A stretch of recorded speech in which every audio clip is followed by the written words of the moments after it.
جس عشق کی کہانی ہم چھیڑنے لگے ہیں وہ نکما نہیں کرتا، وہ مٹی میں بیٹھے ہوئے بلال کو اٹھا کے کعبے کی چھت پہ رکھ دیتا۔ وہ بلال جو اپنے آقا کا جوتا دھوپ سے اٹھا کے چھاؤں میں رکھے تو آقا اس پہ بھی کوڑے مارے کہ تو نے مجھے پوچھا کیوں نہیں۔ تو بلال کہے کہ جناب جوتا دھوپ میں خراب ہو رہا تھا تو میں نے چھاؤں میں رکھ دیا تاکہ خراب ہونے سے بچ جائے۔ آقا یہ بات ماننے کے لیے تیار نہ ہو اور کوڑے مارے۔ کوئی گزرتا ہوا آدمی پوچھے جناب اس کو کوڑے کیوں مار رہے ہو، تو وہ کہے کہ یہ اپنی اوقات بھول رہا ہے، یہ خوئے غلامی اس کی بدل رہی ہے، میں اس کو سکھا رہا ہوں کہ تو ذات کا غلام ہے۔ کوڑے مارے جا رہے۔ اقبال نے کہا تھا غلامی کیا ہے، ذوق حسن و زیبائی سے محرومی، جسے زیبا کہیں آزاد بندے ہے وہی زیبا، بھروسہ کر نہیں سکتے غلاموں کی بصیرت پر کہ دنیا میں فقط مردان حر کی آنکھ ہے بینا۔ تو غلام ہوتا ہے۔ حضرت حسان بن ثابت رضی اللہ تعالی عنہ کہتے ہیں کہ میں رہنے والا تو مدینے کا تھا، لیکن ایک بار میں مکے میں گیا تو میں نے دیکھا کہ کھجور کی رسی میں ایک کالے رنگ کے شخص کو لوگوں نے پرویا ہوا ہے اور مکے کی گلیوں میں گھسیٹ رہے۔ تو میں نے پوچھا کہ یہ شخص کون ہے، تو لوگوں نے کہا اس کا نام بلال ہے۔ تو میں نے کہا کس جرم کی سزا اسے دے رہے ہو؟ تو انہوں نے کہا کہ یہ ایک نئے دین میں داخل ہوا ہے اور ہم اس کو منحرف کرنا چاہتے ہیں۔ کہتے ہیں میں نے دیکھا کہ وہ جوں گھسیٹتے اس کی زبان پر احد احد کی صدا تیز ہوتی چلی جا رہی تھی۔ زخم پہ زخم کھا کے جی، خون جگر کے گھونٹ پی، آہ نہ کر لبوں کو سی، یہ عشق ہے دل لگی نہیں۔ یہ چند لمحوں کے لیے دل بہلانے کی کہانی نہیں ہے کہ جس محبت میں سختی آئی تو راستہ بدل لیا۔ یہ ان راستوں کا ان لوگوں نے اہتمام کیا تھا اور ان راستوں کے مسافر بنے تھے کہ راستے میں پہاڑ بھی ہوں تو یہ چیر کے آگے گزر جائیں۔ بلال حبشی کو ان کا ظالم آقا مارتا ہے، کبھی ان کے ہاتھوں میں میخیں ٹھونکتا ہے، کبھی زبان پہ تپتے ہوئے کوئلے رکھتا ہے، کبھی رسی پاؤں میں ڈال کر کے اوباش لڑکوں کے ہاتھوں میں دیتا ہے کہ اس کو گھسیٹے، کبھی کچھ، لیکن بلال ہیں کہ آگے سے مسکرا رہے ہیں، آہد آہد کا نغمہ پکار رہے ہیں۔ کسی نے رک کے کہا بلال یہ عجیب تماشا ہے، وہ تمہیں مار رہے ہیں اور تم آگے سے آہد آہد پکار رہے ہو۔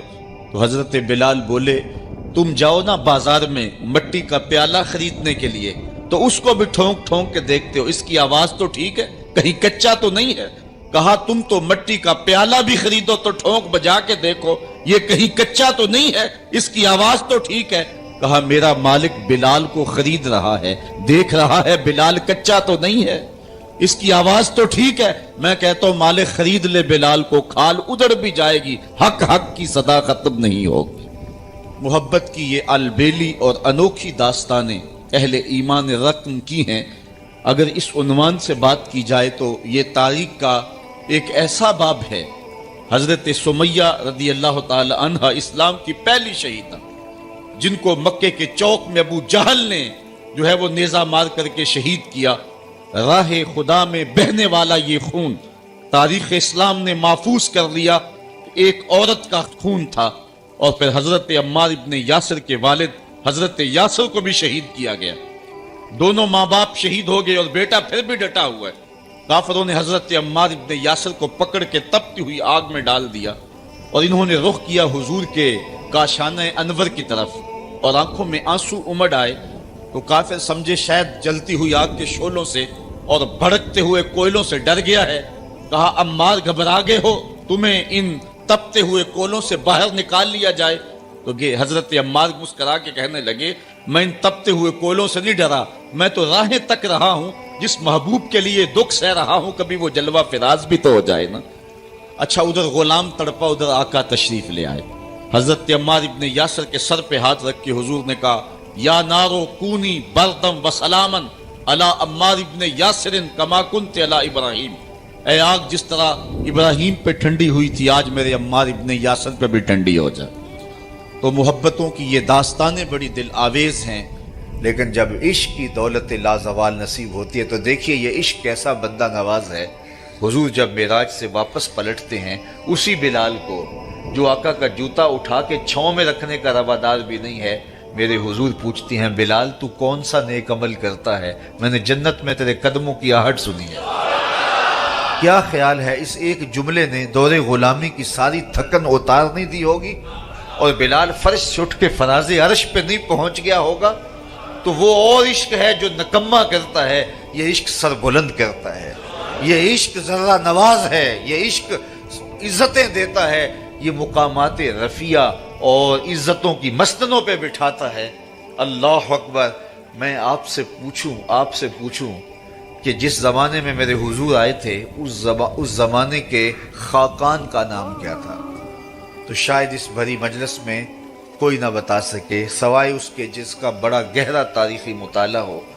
باقی اس دور کے خاقان کا شاید مجھے کوئی نام نہ بتا سکے۔ آپ کہیں گے ہمیں ضرورت بھی کیا ہے اس کا نام یاد رکھنے کی؟ اچھا میں پوچھتا ہوں جس زمانے میں میرے حضور آئے تھے اس دور کے کیسر کا نام کیا تھا؟ بہت بڑی طاقت تھی اس وقت، رومن امپائر، لیکن آپ کہیں گے جناب ہمیں کیا ضرورت ہے؟ اچھا چلو میں یہ پوچھتا ہوں اس دور کی سپر طاقت اور اس وقت کا ٹرمپ کہہ لیجئے، اوباما کہہ لیجئے، میں پوچھوں اس دور کے کسرا کا نام کیا تھا؟ تو شاید وہ بھی تھوڑے لوگ بتا سکیں اور زیادہ لوگ کہیں کہ ہمیں کیا ضرورت تھی اس کا نام یاد رکھنے کی۔ تو یہ وہ بڑے لوگ تھے اس زمانے کے جو مطلق العنان بھی تھے اور دنیا کی بڑی طاقتیں تھیں، خاقان اور کیسر اور کسرا اس زمانے کا، لیکن آج ان کے نام زمانے کو یاد نہیں ہے۔ لیکن اگر میں اس مجلس میں موجود سب سے کم عمر بچہ تلاش کر کے اسے پوچھوں کہ میرے حضور کے مؤذن کا نام کیا تھا، تو وہ سر اٹھا کے بلال حبشی کا نام لے گا یا نہیں لے گا؟ تو بادشاہوں کے نام باقی نہیں رہے، کج کلاہوں کے نام مٹ گئے۔ مشتاق یوسفی نے کہا تھا مٹ گیا مشتاق دل سے رنگے یاد رفتگاں، پھول مہنگے ہو گئے قبریں پرانی ہو گئی۔ کس کے پاس وقت ہے کہ کسی کو یاد رکھے؟ لیکن جو ان سے جڑ گیا ان کا نام سربلند ہے۔ رومی علیہ الرحمن اس پر ایک خوبصورت مثال دی کہ حاکم وقت نے لیلا کو دربار میں طلب کر لیا۔ گفت لیلا را خلیفہ کان توئی کس تو مجنو شد پریشان و غوی، از دیگر خوباں تو افزوں نیستی، گفت خامش کیوں تو مجنو نیستی۔ لیلا کو بلایا، تیرے حسن کا شہرہ ہے، تو نے ایک شہزادے کے حواس باختہ کر دیے۔ نام تو کیس تھا نا، لیکن دنیا نام ہی نہیں جانتی، نام بھی مٹ گیا۔ تیری محفل میں آ کے بدنام ہوئے، نگاہ زمانہ میں بے نام ہوئے۔ تو نے وعدہ کیا تھا بچھڑیں گے نہ ہم، تیرے ہی ہاتھوں سے نیلام ہوئے۔ نام مٹ گیا، تشخص مٹ گیا، لوگ مجنون کہہ کے پکارتے ہیں۔ شہزادہ تھا، تو نے اس کے ہوش باختہ کر دیے۔ کون سا جادو ہے تیرے حسن میں؟ از دیگر خوباں تو افزون نیستی، باقی عورتوں سے تو کوئی انوکھی تھوڑی ہے، تیرے سے زیادہ تو میری لونڈیاں ہنسی ہیں۔ تو جو لیلا نے جواب دیا وہ دو لفظ تھا، سن لیجئے۔ گفت خامش، لیلا بولی بادشاہ چپ کر جا، چوں تو مجنو نیستی، تیری آنکھ مجنو والی تھوڑی ہے کہ تجھے میرے اندر حسن نظر آئے۔ دیدائے مجنو اگر بودے تورا، از دو عالم بے خطر بودے تورا، کاش تیری آنکھ مجنو والی ہوتی پھر تو مجھے دیکھتا۔ تو ہوش دارو لیک مجنو بے خودست، در طریق عشق بیداری بدست۔ تو ہوش والا ہے اور مجنو ہوش کو چھٹی دے کے آیا ہے۔ اس کوچے میں ہوش کے ڈالر نہیں چلتے، اس کوچے کے اندر محبت کی کرنسی چلتی ہے۔ اس لیے کہا کہ تجھے میرے اندر کوئی کمال نظر نہیں آئے گا۔ رومی یہاں کیا کمال کی بات کہی، کہا اگر لیلا کو دیکھنا ہو تو مجنو کی آنکھ چاہیے، اور مصطفیٰ کریم کو دیکھنا ہو تو ابو بکر کی آنکھ چاہیے۔ معنی حرفم کنی تحقیق اگر، بنگری با دیدائے صدیق اگر، قوت قلب و جگر گردت نبی، از خدا محبوب تر گردت نبی۔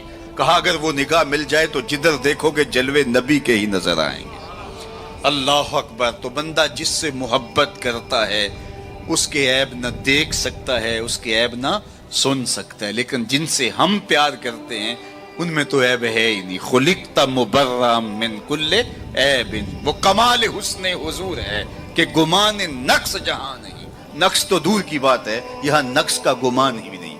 یہی پھول خار سے دور ہے، یہی شمع ہے کہ دھواں نہیں۔ ہر پھول کے ساتھ کانٹا ضرور ہوتا ہے، لیکن حسن رسول وہ پھول ہے جس کے ساتھ کانٹا نہیں ہے، وہ شمع ہے جس کے ساتھ دھواں نہیں ہے۔ تو بندہ جس سے پیار کرتا ہے اس اس میں عیب نہیں دیکھ پاتا. اچھا محبت کی علامت یہ ہے بندہ جس سے پیار کرتا ہے، جس سے محبت کا ربط اور رشتہ رکھتا ہے، اس کی اطاعت کرتا ہے، اس کی بات مانتا ہے. یہ محبت کا بہت بڑا نشان ہے، بہت بڑی علامت ہے کہ بندہ جس سے پیار کرتا ہے وہ اس کی ایک ایک بات پہ قربان اور فدا ہو جاتا ہے. اس کا حکم ہو اور محب نہ مانے تو اس کی محبت ناقص ہے. میں اور آپ ذرا اپنے اندر اتر کر کے دیکھیں ہمارا طرز زندگی کیا ایسا ہے کہ ہم اپنے آقا کی ہر بات مانتے ہیں. صحابہ کی زندگیاں دیکھ لیجئے، انہوں نے ادب کی بھی انتہا کر دی اور تعمیل حکم کی بھی انتہا کر دی. یار حضور کا کہنا اور ارشاد کرنا تو بڑی بات ہے، انہوں نے صرف حضور کا چہرہ دیکھا اور منشا سمجھی، بس زندگی گزار دی. اللہ اکبر. حضرت انس بن مالک کو کسی نے دیکھا کہ شوربے سے کدو کے ٹکڑے نکال کے کھا رہے ہیں. کسی نے پوچھا یہ کیا کر رہے ہو؟ کہا مجھے نہیں پتا، ایک دن میں نے حضور کو کرتے دیکھا تھا. مدینے کی ایک گلی سے حضور گزر رہے ہیں تو ایک ایسا مکان بن رہا تھا جس طرز کی تعمیر کو حضور پسند نہیں کرتے تھے. تو کسی سے پوچھا کہ یہ کس کا ہے؟ کہا فلاں انصاری کا. کچھ نہیں کہا حضور نے، چلے گئے. کسی نے اس انصاری کو بتایا کہ حضور گزرے تھے، تیرا مکان دیکھا تھا، لیکن چہرے پر پسندیدگی کے آثار نہیں آئے، حضور خوش نہیں ہوئے. اس نے کہا اچھا. کہا ہاں میں ساتھ تھا. اس نے کدال پکڑا اور مکان کو زمین کے برابر کر دیا. 2-4 دن کے بعد میرے حضور کا دوبارہ گزر ہوا، ملبے کا ڈھیر پڑا دیکھا. کہا بلاؤ. اسے بلایا گیا. کہا میں گزرا تھا، تیرا مکان تھا، آج ملبے کا ڈھیر ہے، کدھر گیا مکان؟ عرض کی حضور میں نے گرا دیا. فرمایا کیوں؟ سنو. فرمایا کیوں؟ عرض کی سنا تھا آپ کو پسند نہیں، سنا تھا آپ کو پسند نہیں. میں اور آپ سر سے لے کر پاؤں تک دیکھوں ہمارا کیا کیا حضور کو پسند نہیں. اپنے طرز زندگی کو دیکھوں، اپنے کاروبار کو دیکھوں، اپنی معاشرت کو دیکھوں، اپنے عقیقے سے لے کے ولیمے تک طرز حیات کو دیکھوں، اپنی شادی بیاہ سے لے کے اپنے امور سیاست تک دیکھوں ہمارا کیا کیا حضور کو پسند نہیں. محمد دی زیارت محمد دے رنگ وچ اے ٹھگ بازیاں جانے پیارا محمد. اگر ان سے ہم نے دعوی محبت کیا ہے تو اس کی دلیل فراہم کرنا ہوگی.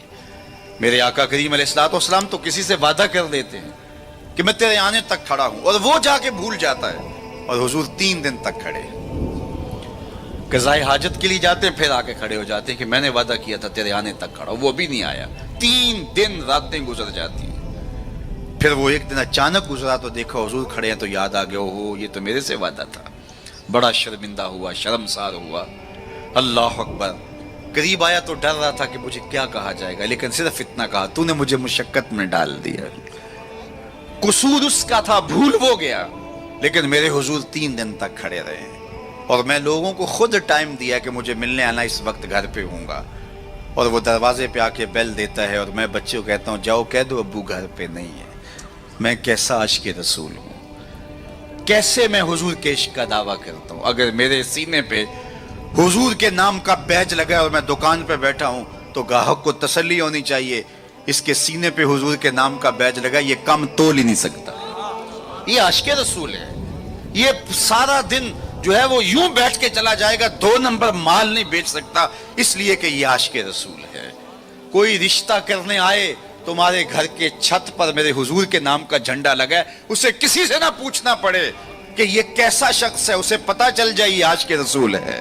میرے استاد فرمایا کرتے تھے صاحب کسی کو پوچھنا بھی نہ پڑے، تجھے بتانا بھی نہ پڑے، تمہارا طرز زندگی ایسا ہونا چاہیے تم دور سے آ رہے ہو لوگ پہچان کے کہو وہ دیکھو آقا کا غلام آ رہا ہے.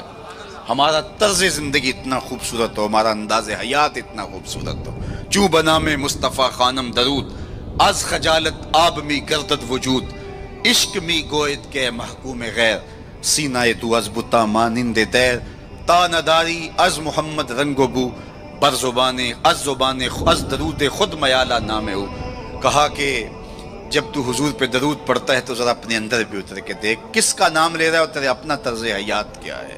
یاری لا تو پاک نبی سنگ، اے پر پوری یاری، پھر درود قبول ہے تیرا لکھ نہ لو ایک واری. اور آپ کو ایک اور بات بتاؤں، جتنی بھی محبتیں ہیں وہ انسانوں کو توڑتی ہیں، حضور کی محبت آپس میں جوڑتی ہے. یہ باہمی محبت کا سبب اور ذریعہ ہے. اقتدار کے کہ ایک کرسی ہے، دو چاہنے والے، الیکشن ہو گیا. چونکہ محبوب مطلوب ایک ہے، چاہنے والے کئی، ایک کے دو چاہنے والے رقیب کہلاتے ہیں نا. یہ تو میرا محبوب تھا، تم نے کیوں دیکھا؟ لڑائی تک نوبت جا پہنچی، قتل و غارت تک معاملہ جا پہنچا.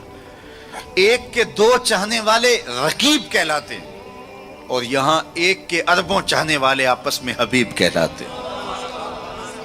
چوں گلے صد برگ مارا بو یکیست، اقبال بولا چوں گلے صد برگ مارا بو یکیست، او کے جانے ای نظاموں او یکیست، مستے چشمے ساقیے بتہاز تیم، در جہاں مثل مو می ناز تیم. ہزاروں قومیں وجود میں آئیں، دہر میں خشک و تر کے رشتے سے، ہم نے بنیاد دوستی رکھی یاد خیر البشر کے رشتے سے. تو اس لیے آئیے ہم حضور کے نام پہ جڑے. یہ امت 73-72 فرقوں میں کیوں بٹ گئی؟ یہ میرے رسول کا دیا ہوا دین تو نہیں تھا. ہم ایک دوسرے کے گریبان نوچنے لگے، پھر ہر فرقے کے اندر لابیاں، اور پھر ہر لابی کے اندر کئی جماعتیں اور گروہ بندیاں. حضور نے تو ہمیں وحدت کا درس دیا تھا، حضور نے ہمیں محبت کا سبق پڑھایا تھا. میں آج بھی پوری دنیا پہ یہ کہتا ہوں، آؤ محبت رسول پہ آ جاؤ. محبت رسول پہ آ جاؤ گے تو فرقے خود بخود دم توڑتے چلے جائیں. یہ ہماری محبت ناقص ہے کہ ہم آپس میں الجھ رہے ہیں. اگر محبت کامل ہو تو پھر ایک ایسی برادری بنتی ہے جس میں صہیب روم سے آتے ہیں، سلمان فارس سے آتے ہیں، بلال حبشے سے آتے ہیں، صدیق اکبر مکے سے ہیں، سعد مدینے سے ہیں، لیکن آپس میں اخوت پیدا ہوتی ہے. یہ بھائی چارے کی بنیاد اور ضمانت ہے.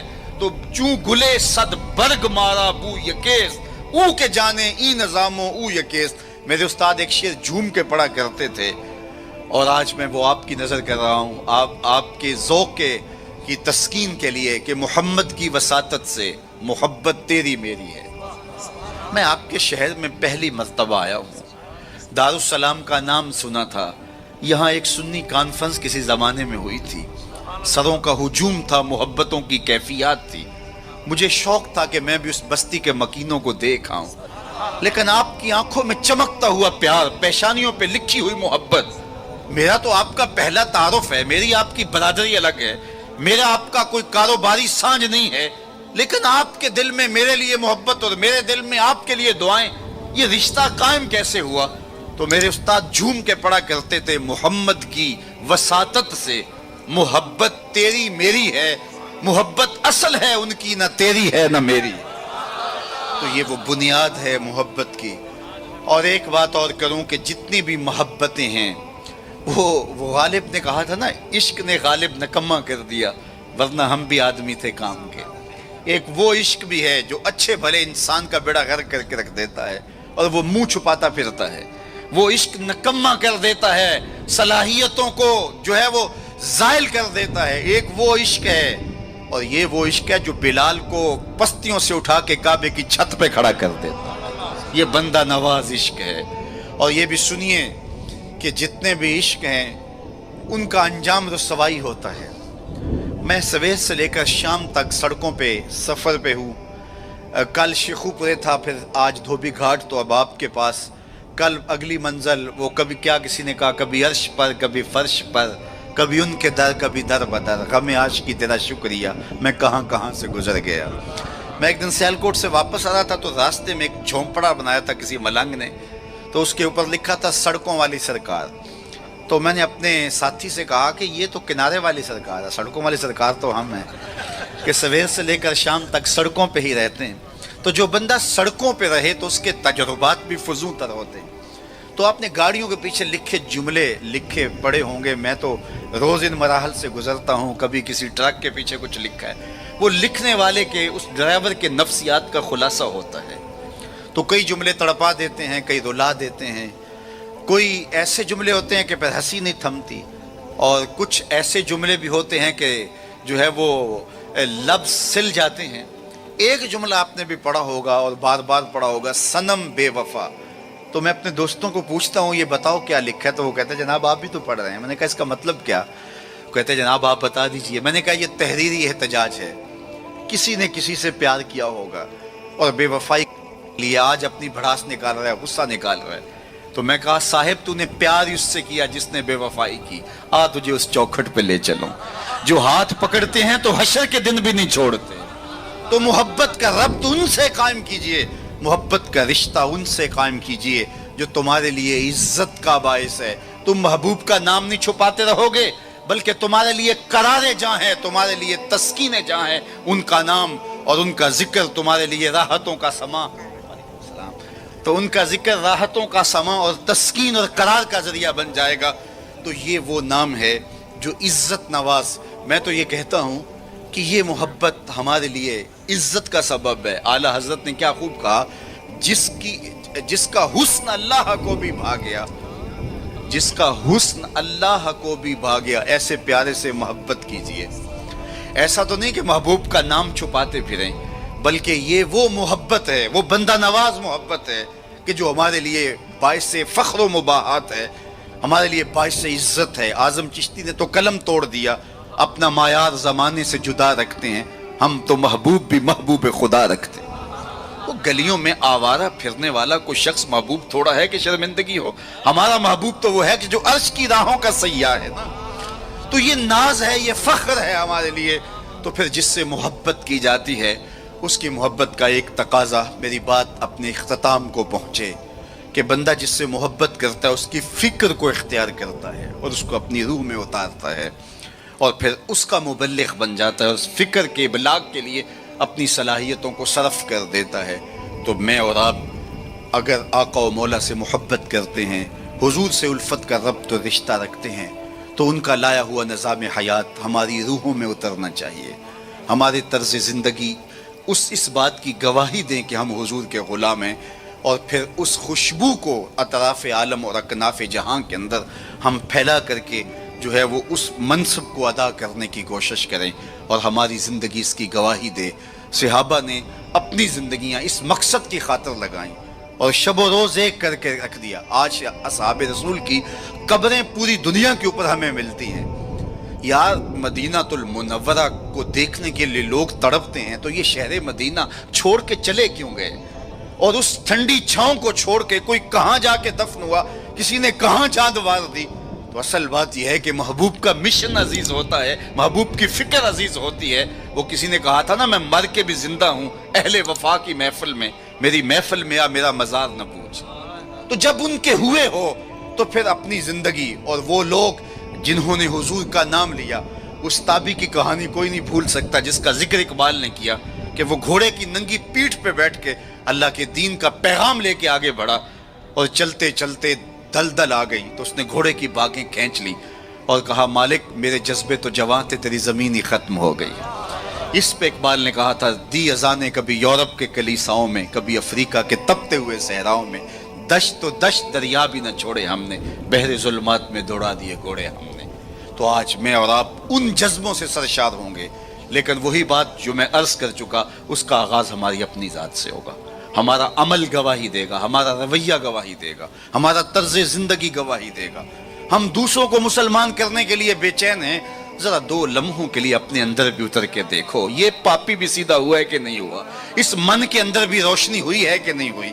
میں تو میلاد کے موسم میں گلی گلی کہتا رہا، تمہیں مبارک کو تم نے جھنڈیاں لگائیں، مجھے اچھا لگا تم نے گھروں کی چھتوں پہ چراغاں کیا، لیکن کوئی جھاڑو لے کے دل نگر میں بھی آنا، کہیں دل کی گلیاں اندھیر نگر نہ رہ جائیں، کوئی دیا، کوئی محبت کا چراغ دل میں بھی روشن کرنا۔ اگر دل کی دنیا آباد ہو گئی تو پوری کائنات روشن ہو گئی۔ میرے حضور نے فرمایا، انسان کے جسم میں گوشت کا ایک ٹکڑا ہے، اگر وہ صحیح ہو جائے تو پورا جسم صحیح ہو جاتا ہے، اگر وہ خراب ہو جائے تو پورا جسم خراب ہو جاتا ہے۔ پھر فرمایا، الا وہی القلب، سنتے ہو گوشت کے اس ٹکڑے کا نام دل ہے۔ حضرت نبی رحمت کی مجلس لگی تھی، ہجوم عاشقاں تھا۔ ایک دن حضور نے فرمایا، جنتی دیکھنے کا شوق ہو تو دروازے پہ دیکھو۔ کہتے ہم نے دیکھا ایک بوڑھا شخص ہاتھ میں جوتا پکڑا ہے بائیں ہاتھ میں، اور تازہ آثار وضو اس کی داڑھی پر نمایاں ہیں، تو وہ مسجد میں داخل ہوا۔ خیر اگلا دن ہوا تو پھر کہا، اگر کسی کو جنتی دیکھنے کا شوق ہے تو دروازے پہ دیکھو۔ ہم نے کہا دیکھیے آج کون خوش نصیب آتا ہے، تو وہی بزرگ دوبارہ آئے، بائیں ہاتھ میں جوتا پکڑا ہے اور آثار وضو چہرے پہ حویدہ ہیں۔ تیسرا دن آیا تو پھر کہا، جنتی دیکھنے کا شوق ہے تو دروازے پہ نظریں رکھو۔ ہم نے دیکھا تو وہی بزرگ اسی حالت میں آئے۔ مجلس ختم ہوئی تو میں ان بزرگوں کے پیچھے چل پڑا۔ حضرت عبداللہ بن عمر کہتے ہیں کہ میں جب پیچھے چلا تو انہوں نے کہا، کیسے میرے پیچھے آ رہے ہو؟ میں نے کہا ابا جی سے کوئی شکر رنجی سی ہو گئی ہے, لڑائی سی ہو گئی ہے, تو میں 3 دن آپ کے پاس گزارنا چاہتا ہوں, تو مجھے آپ رکھ لیں گے؟ انہوں نے کہا کوئی بات نہیں, آ جاؤ. کہتے ہیں میری آرزو تھی کہ میں دیکھوں کہ یہ عمل کون سے کرتا ہے. حضور نے فرمایا جنتی دیکھنا ہے تو دروازے پہ دیکھو, اور 3 دن یہی آتا رہا. کہا, اس نے کہا کوئی بات نہیں, آ جاؤ. میں ساتھ چلا گیا. رات جب سوئے تو میں نے چادر اوڑھ لی, اور میں اس طاق میں تھا کہ دیکھوں کہ یہ عمل کون سے کرتا ہے. لیکن وہ ساری رات سویا رہا. اتنا تھا جب کروٹ بدلتا تھا تو رب کے نام لیتا تھا. اس کے علاوہ صبح اٹھے, میں بھی اٹھا, نماز فجر ادا ہوئی, ناشتہ کیا, کھیتوں میں چلے گئے, باغ میں پانی کیا, گوڈی کی جو بھی معمولات تھے, ظہر پڑی, مغرب عشاء, رات ہوئی تو پھر سو گئے. میں نے سوچا کل میری وجہ سے ہو سکتا ہے معمولات ترک کیے ہوں, لیکن معمولات کا عادی شخص روز معمولات ترک نہیں کر سکتا. تو دیکھتے ہیں کہ آج کیا ماجرا ہوتا ہے. میں سو گیا بظاہر, لیکن جاگ رہا تھا. لیکن وہ ساری رات سویا رہا, صرف کروٹ بدلے تو رب کا نام لے. کہا خیر وہ وقت دن بھی گزرا. تیسرا دن گزرا تو جب 3 دن بیت گئے, صبح ناشتہ ہوا تو میں نے کہا کہ میری ابا جی سے کوئی لڑائی نہیں ہوئی تھی, کوئی میرا الجھاؤ نہیں ہوا تھا. میں نے حضور سے سنا کسی نے جنتی دیکھنا ہے تو دروازے پہ دیکھو. 3 دن آپ ہی بابا جی آتے رہے, لیکن مجھے تو کچھ دکھائی نہیں دیا. 3 راتیں اور 3 دن میں نے آپ کے ساتھ گزارے. تو وہ بزرگ فرمانے لگے کہ اے ابن عمر, ایسی کوئی بات نہیں ہے کہ میں نے تمہاری وجہ سے کوئی عمل چھپایا ہو. میرے وہی معمولات ہیں جو تم نے 3 دن میں دیکھے. کوئی الگ سا عمل ایسا نہیں تھا جو تم سے میں چھپا لیا ہو. لیکن ایک میرا عمل تم نہ دیکھ پائے, اور وہ اگر تم اور بھی دن میرے ساتھ گزارتے تو نہ دیکھ پاتے. تو مجھے تجسس ہوا. میں نے کہا کہ وہ عمل کون سا ہے؟ تو وہ فرمانے لگے تم نے محنت کی, 3 دن رہے تو میں تمہیں بتا دیتا ہوں. تو اس بزرگ نے ایسے سینے پہ ہاتھ رکھا, دل والی جگہ پہ, کہا اے ابن عمر, یہ جو سینے میں رکھا ہوا دل ہے نا, اس میں کسی مومن کا بغض نہیں ہے. تو اس میں کسی مومن کے لیے نفرت نہیں رکھی ہے, بغض نہیں رکھا ہے. تو آج میں اور آپ جنت کے مسافر بننا چاہتے ہیں تو اس اندر کی دنیا کو صاف کیجئے, اور جب اس میں جھاڑو دیں گے اور اس کی صفائی کریں گے تو پھر محبوب کے جلوے آپ کو یہاں دکھائی دیں گے. نہ مسجد وچ نہ مندر وچ, لب یار نو اپنے اندر وچ, وفی انفسکم افلا تبصرون. تو آئیے میں اور آپ اپنے باطن کی صفائی کے لیے کوشاں ہوں. زندگی لمحہ لمحہ ٹوٹ رہی ہے, اور میں اور آپ ایک ایک سانس کر کے اپنی زندگی کو توڑ رہے ہیں. یہ اٹھتے ہوئے قدم ہیں, سیدنا علی المرتضیٰ فرماتے ہیں. یہ ہماری جو سانسیں ہیں یہ اٹھتے ہوئے قدم ہے, یہ پگھلتی ہوئی برف ہے جو ہمیں موت کے قریب لے جا رہی ہے. ایک بزرگ کہتے ہیں مجھے یہ سمجھ نہیں تھی کہ یہ جو قرآن نے کہا ان الانسان لفی خسر, بے شک انسان خسارے میں ہے. تو میں نے کہا یہ خسارے میں کہاں ہے؟ کہاں گھاس پھونس کے جھونپڑے اور کہاں علی نصب گھر اور بنگلے, انسان تو آگے جا رہا ہے. تو یہ خسارے میں کیوں کہا گیا؟ تو میں سمرقند کے بازار سے گزر رہا تھا, وہاں ایک آدمی پھٹے پہ رکھ کے برف بیچ رہا تھا اور ساتھ آوازیں لگا رہا تھا. آج کل تو یہاں وہ پاپڑ بیچنے والے بھی آوازیں لگاتے ہیں. تو وہ سمرقند کے بازار میں برف رکھ کے بیچ رہا تھا اور ساتھ آواز لگا رہا تھا, ارحمو ارحمو علی من یذوب راس مال, او گزرنے والوں میرے پہ ترس کھاؤ, میں ایسا تاجر ہوں جس کا راس المال پگھلتا چلا جا رہا ہے. کیونکہ برف ایک ایسا سودا ہے جو گاہک کا انتظار نہیں کرتا. آپ کپڑا بیچتے ہیں, آج گاہک نہیں آئے, ہو سکتا ہے کل 4 آنے مہنگا بیچ لیں.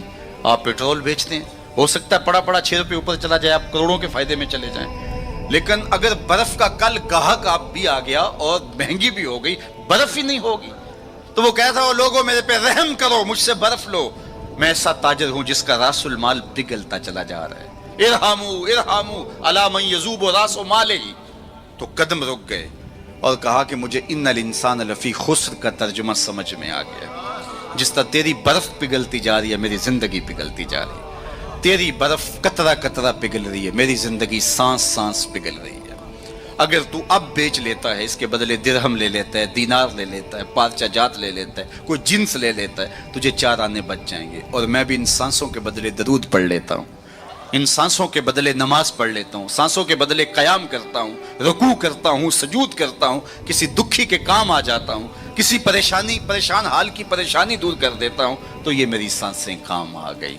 تو آج وقت ہے, وہ کسی پنجابی شاعر نے کہا تھا نا, آج ساوی نے کھلے راوی نے انج ٹوک نوکھڑے ٹکڑے نہیں.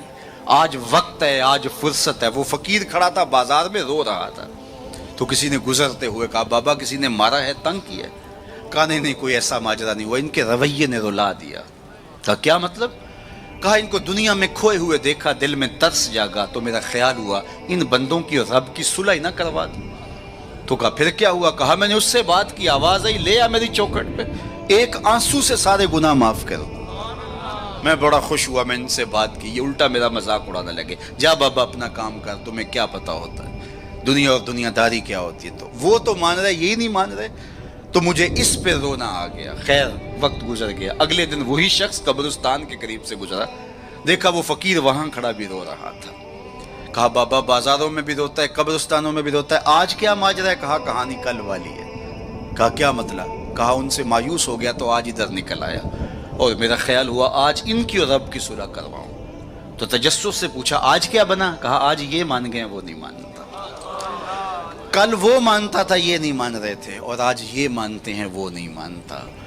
وقت پر کافی ہے قطرہ بھی آب خوش ہنگام کا، جل گیا جب کھیت برسا می تو پھر کس کام کا۔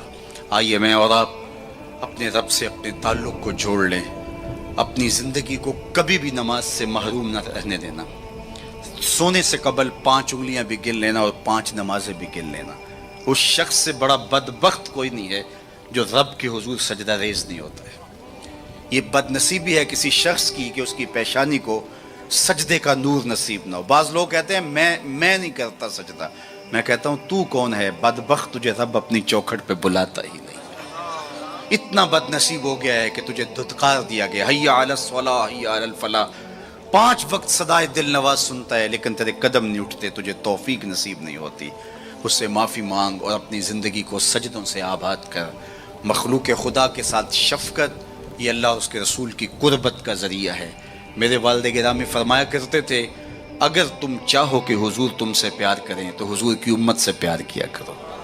آپ کسی کے بچے کی گال سہلائیں، اس کو پیار کریں تو اس کے باپ کے دل میں آپ کے لیے پیار پیدا ہو جاتا ہے۔ تو حضور کی امت سے پیار کریں گے تو حضور تم سے پیار کریں گے۔ اللہ آپ کو سلامت رکھے، دنیا آخرت کی برکتیں آپ کی روحوں میں ڈال دیں۔